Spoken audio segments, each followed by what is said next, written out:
Security forces की बाजोड़ के इलाके में खारजियों के खिलाफ कामयाब कार्रवाइयां। शाही तंगी जंगल में मौजूद खारजियों के ठिकानों और सुरंगों का मुकम्मल सफाया।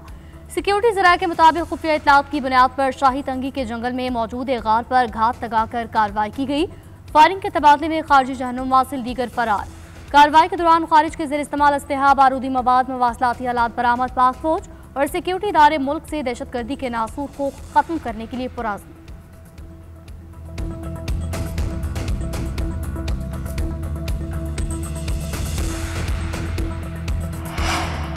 बिजली की कीमतों में बड़ी कमी का इम्कान। ज़राई और सनती सार्फिन के लिए तवील मुद्दती रिलीफ पैकेज की तैयारी जारी।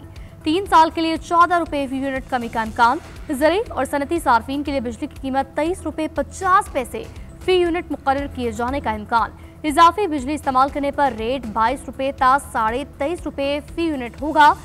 इस वक्त ज़राई सार्फिन 38 और सनती सार्फिन 34 रुपये फी यूनिट कीमत अदा कर रहे हैं।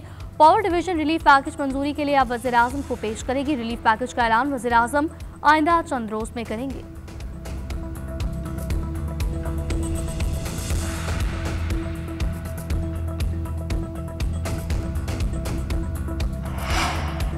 तरक्याती मंसूबों की रफ्तार मजीद तेज और जदीद टेक्नोलॉजी का इस्तेमाल यकीनी बनाया जाए। सदर मुमलिकत आसिफ अली ज़रदारी की सिंध हुकूमत को हिदायत। कहा, सकर की तरक्की पूरे सूबे की तरक्की है। जामे मंसूबे सिंध हुकूमत की दूरअंदेश क़यादत का मजहर हैं। सीएम सिंध ने कहा, सकर की तरक्की सिंध हुकूमत की तरजीहात में शामिल है। हर मुमकिन माली इंतजामी मुआवनत फराहम की जाएगी। मेयर सकर अरसलान शेख और MNA नोमान शेख की सदर को तरक्याती मंसूबों पर ब्रीफिंग।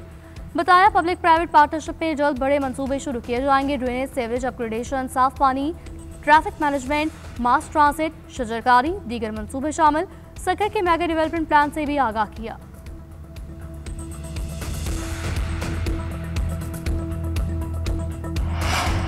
हुकूमत का शुगर मिलों पर क्रशिंग शुरू करने के लिए दबाव न डालने का फैसला। कायमा कमेटी बराए ग़ज़ाई तहफ़्फ़ुज़ के इजलास में राना तनवीर ने कहा, जिस मिल को जब मुनासिब लगे वो क्रशिंग शुरू कर सकती है। मिलें नवंबर के पहले हफ्ते चलाएं या 20 तारीख को, ये उनकी मर्जी है। पिछले साल गन्ने की कीमत 400 से 700 रुपये फी मन थी। IMF मुआहदे के तहत हम गन्ने की कीमत फिक्स नहीं कर सकते। अरकान कमेटी ने कहा, वफाकी हुकूमत ने शुगर मिल्स के मफाद को तहफ़्फ़ुज़ दिया। ताख़ीर से क्रशिंग शुरू करने से गन्ने के काश्तकारों को हमेशा भारी नुकसान होता है। ताख़ीर से क्रशिंग से काश्तकार अगली फसल भी बर वक्त नहीं उगा सकते।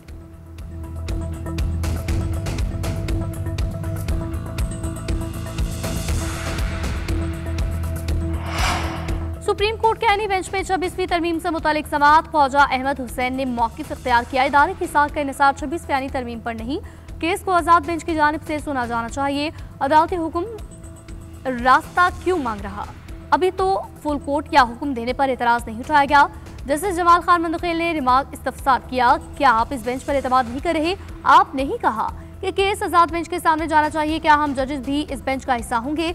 जस्टिस अमीनुद्दीन ने सवाल किया, क्या चीफ जस्टिस आज़ाद बेंच में होंगे? वकील ने मौक़िफ़ इख्तियार किया, क्या चीफ जस्टिस बिल्कुल इसका हिस्सा होंगे? जस्टिस अमीनुद्दीन ने कहा, हर वकील अपना मौक़िफ़ है, अपना रखता है, हम आइन पढ़कर सवाल कर रहे हैं। वफाकी हुकूमत ने IMF की शर्त पर गंदम की इमदादी कीमत नहीं दी। किसान को अगर सब्सिडी नहीं देंगे तो वो अपने मुनाफे के हिसाब से फसलें उगाएगा। सिंध हुकूमत किसानों को खाद तक मुहैया करके सहूलत फराहम कर रही है। सिंध में पीपल्स पार्टी ने अवाम के लिए काम किया। वज़ीर इत्तलात सिंध शर्जील नामेमन का कहना है, Dhabeji economic zone state of the art zone है। IMF की पॉलिसियों के बाद अब मजीद इकनॉमिक जोन नहीं बन सकेगा।